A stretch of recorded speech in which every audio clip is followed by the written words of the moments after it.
Hello friends, welcome to the channel quick book learner. I am Sakshi. और जो हम पढ़ रहे हैं वो अपनी लूसेंट की सीरीज़ को कंप्लीट कर रहे हैं, जिसमें आज हम लूसेंट पे 22वां टॉपिक पढ़ेंगे, जो टॉपिक है दक्षिण भारत की प्रमुख राजवंश के बारे में। इसमें जो हम दक्षिण भारत की प्रमुख राजवंश में पहले राजवंश पढ़ रहे हैं वो कौन से हैं? पल्लव वंश के बारे में है।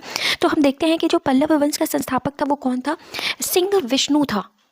इसकी राजधानी कांची थी और यह वैष्णव धर्म का अनुयायी था। कीर्तार्जुनियम के लेखक भारवी सिंह जो हैं वो सिंह विष्णु के दरबार में रहते थे। तो हमने क्या देखा कि पल्लव वंश के जो संस्थापक थे वो सिंह विष्णु थे और भारवी सिंह थे, जिन्होंने एक पुस्तक लिखी थी जिसका नाम किरातार्जुनियम था। उसके जो लेखक थे वो जो लेखक थे भारवी सिंह, वो किसके दरबार में रहते थे? सिंह विष्णु के दरबार में रहते थे। पल्लव वंश के हम प्रमुख शासक देखते हैं कि कौन कौन से थे। तो महेंद्र वर्मन प्रथम, नरसिंह वर्मन प्रथम, महेंद्र वर्मन द्वितीय, परमेश्वर वर्मन प्रथम, नरसिंह वर्मन द्वितीय और नंदी वर्मन द्वितीय। ये जो रहे ये प्रमुख शासक रहे किस वंश के? पल्लव वंश के। और अगर हम बात करते हैं पल्लव वंश का अंतिम शासक कौन था, तो अपराजित वर्मन जो था वो पल्लव वंश का अंतिम शासक हुआ। अब मत विलास प्रहसन की रचना, अगर हमने सभी जो भी महत्वपूर्ण जो शासक रहे पल्लव वंश के उनमें उनमें पढ़ा था कि महेंद्र वर्मन जो थे वो क्या थे? प्रमुख शासक थे। तो महेंद्र वर्मन ने एक पुस्तक लिखी थी जिसका नाम था मत विलास प्रहसन। तो मत विलास प्रहसन की रचना किसने की थी? महेंद्र वर्मन ने की थी। महेंद्र वर्मन शुरू में जैन मतावलंबी थे, परंतु बाद में तमिल संत अप्पर के प्रभाव में आकर शैव बन गया था। महाबलीपुरम में के एकाश्म मंदिर, जिन्हें रथ कहा गया है, का निर्माण पल्लव राजा नरसिंह वर्मन प्रथम ने करवाया था। तो अब हम बात कर रहे हैं महाबलीपुरम के एकाश्म मंदिर की, जिसको रथ कहा जाता है, जिसका निर्माण किसने करवाया था? नरसिंह वर्मन प्रथम के द्वारा करवाया गया था। रथ मंदिरों की संख्या जो है वो 7 है और जो सबसे छोटा रथ मंदिर है तो उसे क्या कहा जाता है? द्रौपदी रथ कहा जाता है। जो सबसे छोटा रथ मंदिर है उसे द्रौपदी रथ कहा जाता है, जिसे किसी प्रकार का अलंकरण नहीं मिलता है। द्रौपदी रथ मंदिर में किसी भी प्रकार का अलंकरण नहीं मिलता है। अब हम बात करते हैं वातपी कुंड की उपाधि जो है वो किसने ली थी? तो नरसिंह वर्मन प्रथम ने धारण की थी। किसने धारण की थी? नरसिंह वर्मन प्रथम ने धारण की थी। अरबों के आक्रमण के समय पल्लवों का जो शासक था, तो जब अरबों का आक्रमण हम देखते हैं तो अरबों के आक्रमण के समय जो पल्लवों का शासक था वो कौन था? तो वो नरसिंह वर्मन द्वितीय था। उसने राजा सिंह, आगम प्रिय और शंकर भक्त की उपाधियां धारण की थी। तो अगर हम बात करते हैं कि अरबों का जब आक्रमण हो रहा था उस समय पल्लवों का शासक कौन था? तो पल्लवों का शासक नरसिंह वर्मन द्वितीय था। और इसने कौन कौन सी उपाधि ग्रहण की थी? तो राजा सिंह, आगम प्रिय, शंकर भक्त की उपाधियां ग्रहण की थी। उसने कांची के कैलाश मंदिर का निर्माण करवाया था। तो कांची के कैलाश मंदिर का निर्माण किसने करवाया था? नरसिंह वर्मन द्वितीय। वहीं पे अगर हम बात करते हैं महाबलीपुरम में एकाश्म मंदिर जो बनवाया था वो किसके द्वारा बनवाया गया था? तो नरसिंह वर्मन प्रथम के द्वारा बनवाया गया था। तो कांची के कैलाश मंदिर का निर्माण किसके द्वारा करवाया गया? नरसिंह वर्मन द्वितीय के द्वारा करवाया गया। और इसी मंदिर को राज सिद्धेश्वर मंदिर भी कहा जाता है। इसी मंदिर के निर्माण से द्रविड़ स्थापत्य कला की शुरुआत होती है। तो अगर हम बात करें तो कांची के कैलाश मंदिर से ही द्रविड़ स्थापत्य कला की शुरुआत होती है। हमें पता है कि जो दक्षिण भारत में जितने मंदिर बने हुए हैं, ज़्यादातर मंदिर जो हैं बहुआयत में जो मंदिर हैं वो कौन से स्थापत्य कला में बने हुए हैं? द्राविड़ स्थापत्य कला में बने हुए हैं। अब हम बात करते हैं कांची के कैलाशनाथ मंदिर में पल्लव राजाओं और रानियों की आदमकद तस्वीरें लगी हुई हैं। 10 कुमार चरित के लेखक दांडी जो थे वो नरसिंह वर्मन द्वितीय के दरबार में रहते थे। तो 10 कुमार चरित जो के लेखक दांडी थे वो किसके दरबार में रहते थे? नरसिंह वर्मन द्वितीय के दरबार में रहते थे। और हमने देखा था कि किराता अर्जुनियम के जो लेखक थे भारवी सिंह, वो किसके दरबार में रहते थे? तो जो पल्लव वंश के संस्थापक थे सिंह विष्णु, उनके दरबार में रहते थे। अब अगर हम देखें तो कांची के मुक्तेश्वर मंदिर तथा बैकुंठ पेरुमाल मंदिर का निर्माण नंदी वर्मन द्वितीय ने करवाया था। तो कांची के मुक्तेश्वर मंदिर और बैकुंठ पेरुमाल मंदिर का निर्माण किसने करवाया था? नंदी वर्मन द्वितीय ने करवाया था। प्रसिद्ध वैष्णव संत तिरुमंगई अलवार नंदी वर्मन द्वितीय के समकालीन थे। तो प्रसिद्ध वैष्णव संत थे जिनका नाम तिरुमंगई अलवार था, ये नंदी वर्मन द्वितीय के क्या थे? समकालीन थे। इस तरीके से फ्रेंड्स हमने किसके बारे में पढ़ा? पल्लव वंश के बारे में। जितना भी लूसेंट में दिया हुआ था उन सारी चीज़ों को कवर किया। अब जो हम दक्षिण भारत के प्रमुख राजवंश में पढ़ेंगे वो कौन सा राजवंश होगा? हमारा राष्ट्रकूट राजवंश होगा। अब अगर हम राष्ट्रकूट राजवंशों की बात करें तो जो राष्ट्रकूट राजवंश था उसका संस्थापक कौन था? दंती दुर्ग था। शुरुआत में वे कर्नाटक के चालुक्य राजाओं के अधीन थे। तो राष्ट्रकूट राजवंश का जो संस्थापक था वो कौन था? दंती दुर्ग था। और वो कर्नाटक के चालुक्य राजाओं के क्या हुआ करते थे? अधीन हुआ करते थे। अगर राष्ट्रकूटों की राजधानी की बात करें तो राष्ट्रकूटों की राजधानी जो क्या हुआ करती थी? मान्यखेत हुआ करती थी। और राष्ट्रकूट वंश के प्रमुख शासक जो हुए वो कौन थे? कृष्ण प्रथम, ध्रुव, गोविंद तृतीय, अमोघ वर्ष, कृष्ण द्वितीय, इंद्र तृतीय और कृष्ण तृतीय। तो एलोरा के प्रसिद्ध कैलाश मंदिर का निर्माण जो किसने करवाया था? जो राष्ट्रकूट वंश के शासक कृष्ण प्रथम ने करवाया था। एक बार फिर से कि एलोरा के जो प्रसिद्ध कैलाश मंदिर का निर्माण था वो किसने करवाया था? कृष्ण प्रथम ने करवाया था। और ध्रुव राष्ट्रकूट वंश का पहला शासक था जिसने कन्नौज पर अधिकार करने के लिए त्रिपक्षीय संघर्ष में भाग लिया था। तो ध्रुव राष्ट्रकूट वंश का पहला शासक था जिसने कन्नौज पर जिसको अधिकार करना था, और कन्नौज पर अधिकार करने के लिए वह किससे लड़ा? प्रतिहारों से और पालों से लड़ा। मतलब राष्ट्रकूट, पाल और प्रतिहारों की लड़ाई हुई, और इस तीन लोगों को लड़ाई को क्या कहा जाता है? त्रिपक्षीय संघर्ष कहा जाता है। तो प्रतिहार नरेश वत्सराज और पाल नरेश धर्मपाल को क्या किया था? पराजित किया था। ध्रुव को क्या कहा जाता है? धारावर्ष के नाम से भी जाना जाता है। अब गोविंद तृतीय ने त्रिपक्षीय संघर्ष में भाग लेकर चक्रा युद्ध एवं उसके संरक्षक धर्मपाल एवं प्रतिहार वंश के शासक नागभट्ट द्वितीय को क्या किया था? हराया था। तो हमने देखा था कि जो ध्रुव था वो राष्ट्रकूट वंशों में पहले शासक था जिसने कन्नौज पर अधिकार करने के लिए क्या किया था? पाल और प्रतिहारों से युद्ध किया था और उन्हें हराया था। गोविंद तृतीय भी एक राष्ट्रकूट शासक था जिसने त्रिपक्षीय संघर्ष में भाग लेकर चक्रा युद्ध एवं उसके संरक्षक धर्मपाल और प्रतिहार वंश के शासक नागभट्ट द्वितीय को क्या किया था? पराजित किया था। पल्लव, पांड्य, केरल और गंग शासकों के संघ को गोविंद तृतीय ने क्या किया था? नष्ट कर दिया था। तो पल्लव, पांड्य, केरल और गंग शासकों के संघ को गोविंद तृतीय ने क्या किया था? नष्ट किया था। अमोघवर्ष, ये भी राष्ट्रकूट वंश से संबंधित है। ये जैन धर्म का अनुयायी था। इसने कन्नड़ में कवि राजमार्ग की क्या की थी? रचना की थी। आदि पुराण के रचनाकार जिनसेन, गणिताचार्य संग्रह के लेखक महावीराचार्य और अमोघ वृत्ति के लेखक सक्तायना अमोघवर्ष के दरबार में रहते थे। तो तीन लोग, एक पहले कौन से कवि? जिनसेन, और कौन? महावीराचार्य और सक्तायना, ये अमोघ वर्ष के दरबार में रहते थे। सक्तायना ने कौन सी पुस्तक लिखी? अमोघ वृत्ति। महावीराचार्य ने गणितासार संग्रह और जिनसेन ने आदि पुराण। अमोघ वर्ष ने तुंगभद्रा नदी में जल समाधि लेकर अपने जीवन का अंत किया, और इंद्र तृतीय के शासनकाल में अरब निवासी अल मसूदी भारत आया। इसने तत्कालीन राष्ट्रकूट शासक को भारत का सर्वश्रेष्ठ शासक कहा। तो अगर कभी क्वेश्चन पूछे फ्रेंड्स कि अल मसूदी किसके शासनकाल में भारत आया था, तो राष्ट्रकूट वंश के जो शासक थे इंद्र तृतीय के शासनकाल में अरब निवासी अलम मसूदी जो था वो क्या था? भारत आया था। राष्ट्रकूट वंश का जो अंतिम महान शासक हुआ वो कौन थे? कृष्ण तृतीय थे। इसी के दरबार में कन्नड़ भाषा के कवि पोन्य रहते थे जिन्होंने शांति पुराण की क्या की थी? रचना की थी।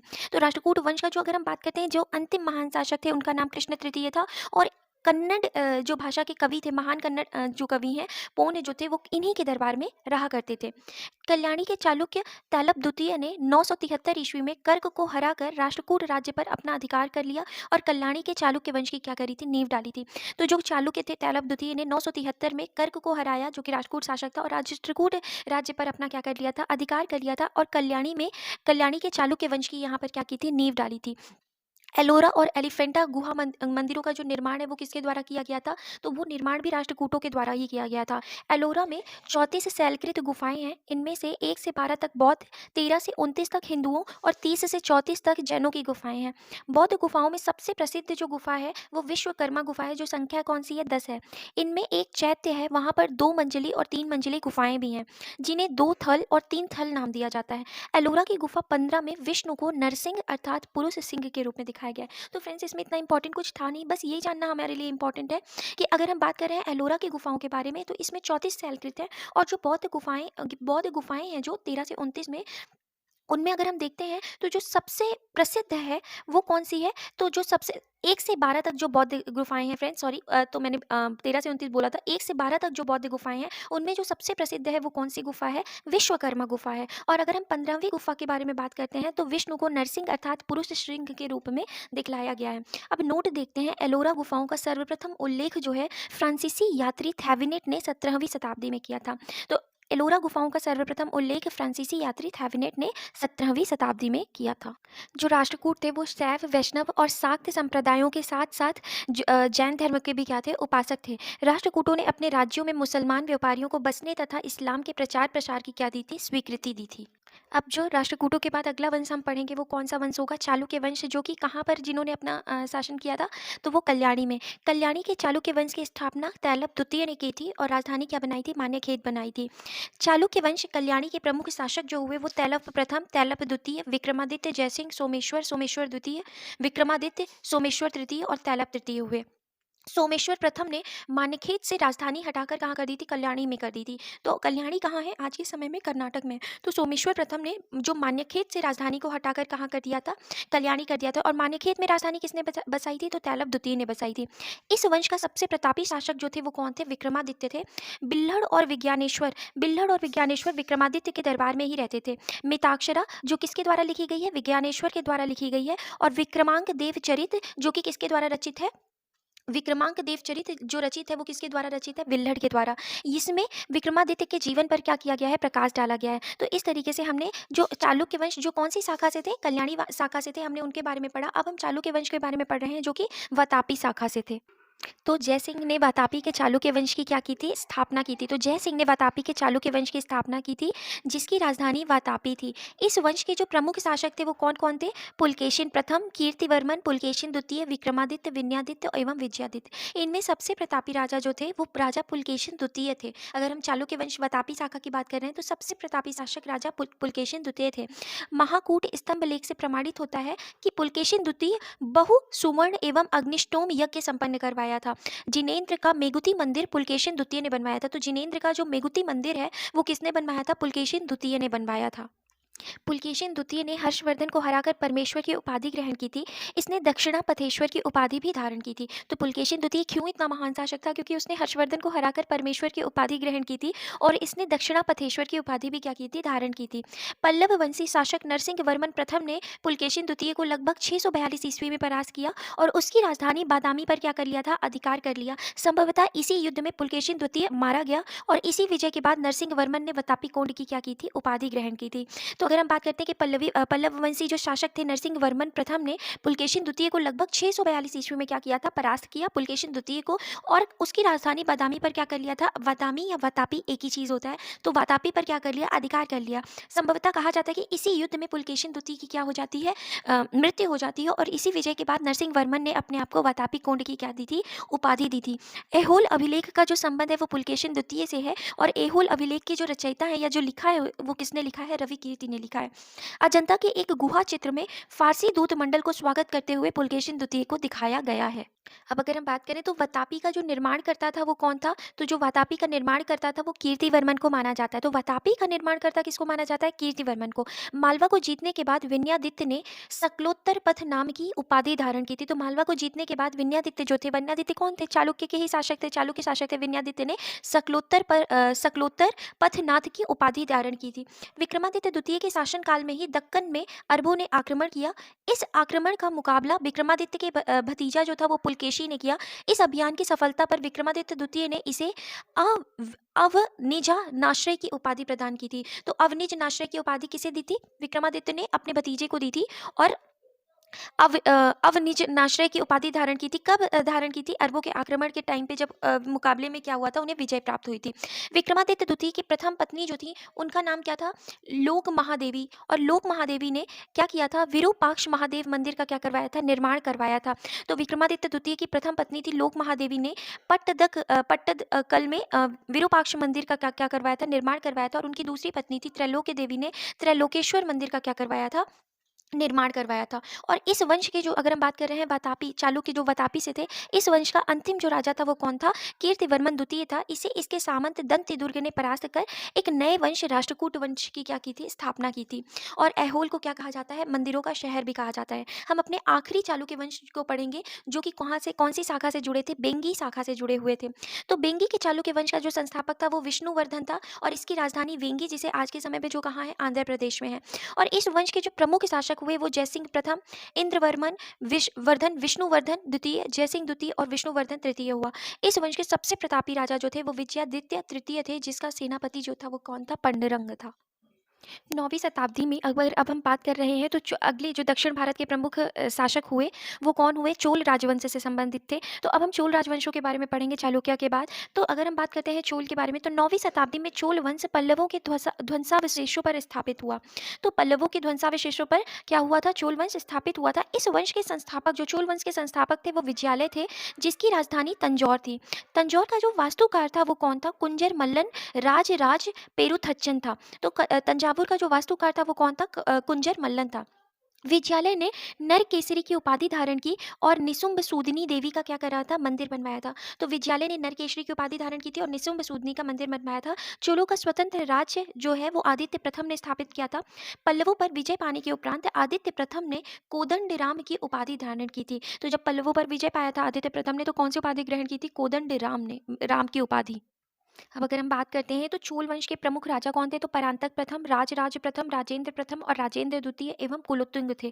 अब तक्कोलम के युद्ध में राष्ट्रकूट नरेश कृष्ण तृतीय ने परांतक प्रथम को पराजित किया। परांतक प्रथम कौन था, चोल शासक था। तो जो तक्कोलम का युद्ध था वो राष्ट्रकूट और चोल के बीच हुआ था। राष्ट्रकूट नरेश कृष्ण तृतीय ने परांतक प्रथम को क्या किया था, पराजित किया था। और इस युद्ध में परांतक प्रथम का बड़ा लड़का राजादित्य क्या हुआ था, मारा गया था। राजराज प्रथम ने श्रीलंका पर आक्रमण किया। ये कौन थे, चोल शासक थे। राजराज प्रथम ने श्रीलंका पर आक्रमण किया और वहां के राजा महिम को भागकर श्रीलंका के दक्षिण जिला रोहण में क्या करनी पड़ी थी, शरण लेनी पड़ी। राजराज प्रथम श्रीलंका के विजित प्रदेशों को चोल साम्राज्य का एक नया प्रांत मुमडी चोल मंडलम बनाया और पोलन्नेरुवा को इसकी राजधानी बनाया। तो जब राजराज प्रथम थे जो श्रीलंका के विजित क्षेत्रों में क्या बनाते हैं, जिन भी क्षेत्रों को श्रीलंका की जीत दिया था उसे चोल साम्राज्य का हिस्सा बनाते हैं और उसका नया नाम रखते हैं मुमडी चोल मंडलम, और पोलन्नेरुवा इसकी क्या बनाते हैं, राजधानी बनाते हैं। अब हम बात करते हैं राजराज प्रथम शैव धर्म के अनुयायी थे और इसने तंजौर में राजराजेश्वर का शिव मंदिर भी बनवाया था। अब अगर हम देखें तो चोल साम्राज्य का जो सर्वाधिक विस्तार था वो राजेंद्र प्रथम के शासनकाल में हुआ। बंगाल के पाल शासक महिपाल को पराजित करने के बाद राजेंद्र प्रथम ने गंगैकोंड चोल की उपाधि धारण की और नवीन राजधानी गंगैकोंड चोलपुरम के निकट चोल गंगम नामक विशाल तालाब का क्या करवाया था, निर्माण करवाया था। तो फ्रेंड्स, अगर हम चोल राजवंश की बात करते हैं या चोल साम्राज्य की बात करते हैं, इसमें दो शासक जो थे वो बहुत महत्वपूर्ण हो जाते हैं। पहला तो राजराज प्रथम और दूसरा राजेंद्र प्रथम। इन्होंने चोल राजवंश को बढ़ाने में बहुत बड़ी भूमिका निभाई थी। अब चोल काल में भूमि के प्रकार देखते हैं कि विल्लन वगाई किसको कहा जाता था, गैर ब्राह्मण किसान स्वामी की भूमि को क्या कहा जाता था, विल्लन वगाई कहा जाता था। ब्रह्मदेय भूमि किसको कहा जाता था, ब्राह्मणों को उपहार में दी गई भूमि को। शाला भोग भूमि किसी विद्यालय के रख रखाव की भूमि। देववदान भूमि मंदिरों को उपहार में दी गई भूमि। पल्लीचंदम किसे कहा जाता था, तो जैन संस्थानों को दान दी गई भूमि को क्या कहा जाता था, पल्लीचंदम कहा जाता था। गजनी का सुल्तान जो था महमूद राजेंद्र प्रथम का समकालीन था। तो गजनी का जो सुल्तान था महमूद वो किसका समकालीन था, राजेंद्र प्रथम का समकालीन हुआ करता था। राजेंद्र द्वितीय ने प्रकेशरी की और राजेंद्र ने राजकेशरी की उपाधि धारण की थी। चोल वंश का जो अंतिम राजा था वो राजेंद्र तृतीय हुआ करता था। चोल वंश का अंतिम राजा कौन था, राजेंद्र तृतीय। और चोलों एवं पश्चिम चालुक्य के बीच शांति स्थापित करने में गोवा के कदम्ब शासक जयकेश प्रथम ने क्या की थी, मध्यस्थता की थी या मध्यस्थ की भूमिका निभाई थी। तो चोलों के और चालुक्य के बीच जो शांति स्थापित करने में मध्यस्थता किसने निभाई थी, तो कदम्ब शासक जयकेश प्रथम ने निभाई थी। विक्रम चोल जो थे, विक्रम चोल अभाव और अकाल से ग्रस्त गरीब जनता से राजस्व वसूल कर चिदम्बरम मंदिर का क्या किया था, विस्तार करवा रहा था। तो जो विक्रम चोल था वो अभाव और अकाल से ग्रस्त गरीब जनता से राजस्व वसूल रहा था और उसने क्या किया था, चिदम्बरम मंदिर का क्या किया था, विस्तार करवाया था। कुलोत्तुंग द्वितीय ने चिदम्बरम मंदिर में स्थित गोविंद राज विष्णु की मूर्ति को समुद्र में फेंकवा दिया। किसने किया था ऐसा, कुलोत्तुंग द्वितीय ने। और कालांतर में वैष्णवाचार्य रामानुजाचार्य ने उक्त मूर्ति का पुनरुद्धार करवाया और उसे ही क्या कहा जाता है, तिरुपति के मंदिर में प्राण प्रतिष्ठित किया था। तो कालांतर में वैष्णवाचार्य रामानुजाचार्य जो थे उन्होंने विष्णु के मंदिर को क्या किया था, का पुनरुद्धार करवाया और उसे तिरुपति के मंदिर में क्या किया था, प्राण प्रतिष्ठित किया। चोल प्रशासन में भाग लेने वाले उच्च अधिकारियों को पेरुंदरम कहा जाता था और निम्न श्रेणी के पदाधिकारियों को सेरुंदरन कहा जाता था। लेखों में कुछ उच्च अधिकारियों को उडन कूटम कहा गया है, जिसका अर्थ है सदा राजा के पास रहने वाला अधिकारी। संपूर्ण चोल जो साम्राज्य था वो 6 प्रांतों में विभक्त था।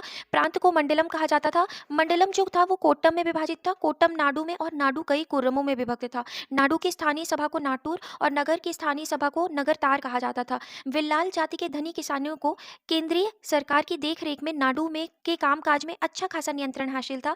उनमें से कई धनी भूस्वामियों को चोल राजाओं के सम्मान के रूप में मुवेद वेलन और अरियार में महत्वपूर्ण राजकीय पद सौंपे गए। तो अगर हम बात करें जैसे बिल्लाल जाति के लोग थे उनका अच्छा खासा क्या था, नियंत्रण था। तो ये क्या इनको जो बिल्लाल जाति के लोग थे इन्हें कई उपाधियां दी गई, जैसे मुवेद वेलन की उपाधि दी गई, अरैयार की उपाधि और महत्वपूर्ण राजकीय पद भी इनको क्या किए गए थे, दिए गए थे। स्थानीय सुशासन जो था वो चोल प्रशासन की क्या थी, मुख्य विशेषता थी और सर्वसाधारण लोगों की समिति थी जिसका कार्य होता था सार्वजनिक कल्याण के लिए तालाबों और बगीचों के निर्माण हेतु गांवों की भूमि का अधिग्रहण करना। अब अगर हम देखते हैं तो सभा या महासभा यह मूलतः अग्रहारों और ब्राह्मण बस्तियों की सभा थी, जिसके सदस्यों को पेरूमक्कल कहा जाता था। तो सभा या महासभा किसकी बस्तियों की सभा हुआ करती थी? अग्रहारों और ब्राह्मण बस्तियों की, और जिनके सदस्यों को पेरूमक्कल कहा जाता था। यह सभा वरियम नाम की समितियों के द्वारा अपने कार्य को संचालित करती थी। सभा की बैठक गांव के मंदिर के निकट वृक्ष के नीचे या तालाब के किनारे होती थी। और व्यापारियों की सभा को क्या कहा जाता था? नगरम कहते थे। चोल काल में भूमि कर उपज का 1/3 भाग हुआ करता था। गांव में कार्य समिति की सदस्यता के लिए जो वेतनभोगी कर्मचारी रखे जाते थे उन्हें मध्यस्थ कहा जाता था। तो कार्य समिति की सदस्यता के लिए जो वेतनभोगी कर्मचारी होते थे उन्हें क्या कहा जाता था? मध्यस्थ कहा जाता था।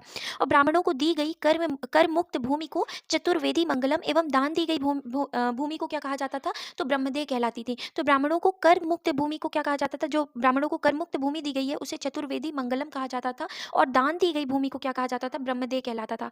चोल सेना का सबसे संगठित अंग जो था वो कौन सा था? पदाति सेना था। चोल काल में कन्नज जो था वो सोने के सिक्के हुआ करते थे। तमिल कवियों में जैन गोंदर प्रसिद्ध कवि था, जो कुलोतुंग प्रथम का राजकवि था, और उसकी रचना है कलिंगतु पर्णी। तो अगर हम तमिल कवियों में बात कर रहे हैं तो तमिल कवियों में जैन गोंदर जो थे वो प्रसिद्ध कवि थे, जो कुलोतुंग प्रथम का राजकवि था, और उसकी रचना का नाम था कलिंगतु पर्णी। अब हम बात करते हैं कंबन, ओट्टकुट्टन और पुगलेंदी को तमिल साहित्य का क्या कहा जाता है? त्रिरत्न कहा जाता है। तो कंबन, ओट्टकुट्टन को और पुगलेंदी को तमिल साहित्य का क्या कहा जाता है? त्रिरत्न कहा जाता है। पंप, पोन्न और रन्न कन्नड़ साहित्य के क्या माने जाते हैं? त्रिरत्न माने जाते हैं। तो तमिल साहित्य के त्रिरत्न कौन है? कंबन, ओट्टकुट्टन और पुगलेंदी। और अगर कन्नड़ साहित्य के त्रिरत्न कौन है? पंप, पोन्न और रन्न। पर्सी ब्राउन ने तंजौर के बृहदेश्वर मंदिर के विमान को भारतीय वास्तुकला का निकष माना है। तो पर्सी ब्राउन ने तंजौर के बृहदेश्वर मंदिर के विमान को भारतीय वास्तुकला का क्या माना है? निकष माना है। चोलकालीन नटराज प्रतिमा को चोल कला का सांस्कृतिक सार या निचोड़ कहा जाता है। चोल कांस्य प्रतिमाएं संसार की सबसे उत्कृष्ट कांस्य प्रतिमाओं में गिनी जाती हैं। शैव संत ईशान शिव पंडित राजेंद्र प्रथम के क्या थे? गुरु थे। तो शैव संत ईशान शिव पंडित राजेंद्र प्रथम के गुरु थे। चोल काल 10वीं शताब्दी का सबसे महत्वपूर्ण बंदरगाह जो था वो कौन सा था? कावेरी पट्टनम था। और बहुत बड़ा गांव जो एक इकाई के रूप में शासित किया जाता था उसे क्या कहा जाता था? तनियर कहलाता था। तो बहुत बड़ा गांव जो एक इकाई के रूप में शासित होता था क्या कहलाता था? तनियर कहलाता था। उत्तर मेरूर शिलालेख जो था, उत्तर मेरूर शिलालेख जो सभा संस्था का विस्तृत वर्णन उपस्थित करता है, परांतक प्रथम के शासनकाल से संबंधित है। तो उत्तर मेरूर शिलालेख जो है वो किसके शासनकाल में लिखा गया था? तो वो परांतक प्रथम के शासनकाल से संबंधित है। चोलों की राजधानी कालक्रम के अनुसार कौन सी थी? उरैयूर थी सबसे पहले, उसके बाद तंजौर बनी, फिर उसके बाद गंगईकोंड चोलपुरम बनी, और फिर बाद में कांची बनती है। चोल काल में सड़कों की देखभाल बगान समिति करती थी। चोल काल में आम वस्तुओं के आदान प्रदान का आधार जो था वो धान था। चोल काल के विशाल व्यापारी समूह निम्न थे: वलंजियार, नानादैशी और मणिग्रामम। विष्णु के उपासक अलवर और शिव के उपासक नयनार संत कहलाते थे। तो इस तरीके से फ्रेंड्स हमने चोल राजवंश के बारे में पढ़ लिया, जो कि कहाँ शासन करते थे? दक्षिण भारत में। अब जो हम अगले शासक के बारे में देखेंगे वो कौन होंगे? यादव वंश के बारे में।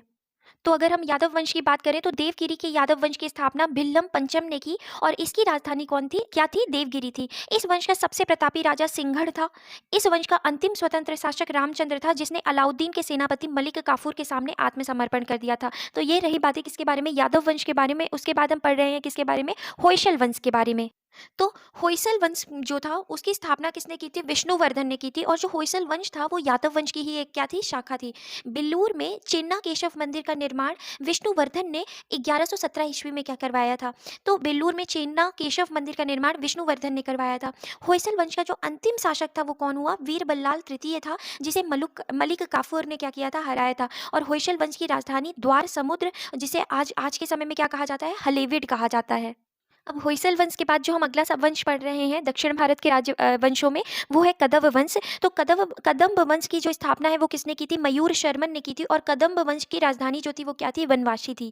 अब गंग वंश के बारे में देखते हैं। तो गंग वंश जो संस्थापक था उसका नाम क्या था? वज्रहस्त पंचम था। अभिलेखों के अनुसार गंग वंश के प्रथम शासक कौन थे? कोंकणी वर्मा था। और गंगों की प्रारंभिक राजधानी कुवलाल या जिसे कोलर भी कहते हैं, और बाद में क्या हो गई थी? तलकाड हो गई थी। दत्तक सूत्र पर टीका लिखने वाला गंग शासक कौन था? माधव प्रथम था। तो दत्तक सूत्र पर टीका लिखने वाला जो पहला जो गंग शासक था उसका नाम था माधव प्रथम। इसके बाद जो हम आखिरी शासक देख रहे हैं दक्षिण भारत में, वो कौन सा वंश से था? तो ये जो जुड़ा हुआ था वो काकतीय वंश से जुड़ा हुआ था। तो काकतीय वंश का संस्थापक कौन था? वीटा प्रथम था, जिसने नलगोंडा में एक छोटे से राज्य का गठन किया, जिसकी राजधानी अम्रकोंड थी। तो काकतीय वंश का संस्थापक कौन था? वीटा प्रथम था। इस वंश का सबसे शक्तिशाली शासक कौन था? तो गणपति था। रुद्रमादेवी गणपति की बेटी थी, जिसने रुद्रदेव महाराज का नाम ग्रहण किया, जिसने 35 वर्ष तक शासन किया। गणपति ने अपनी राजधानी वारंगल में स्थानांतरित कर ली और इस राजवंश का अंतिम शासक काकतीय शासक जो काकतीय वंश का जो अंतिम शासक रहा वो कौन थे? प्रताप रुद्र थे। इस तरीके से फ्रेंड्स हमने दक्षिण भारत के जितने भी प्रमुख राजवंश थे जो हमारे लुसेंट की बुक में दिए हुए थे उनको कवर कर लिया है। आई होप आपको ये सेशंस अच्छे लगे हों। अगर अच्छे लगे हों, पसंद आए हों तो प्लीज़ लाइक करें, शेयर करें और सब्सक्राइब करें। Thank you.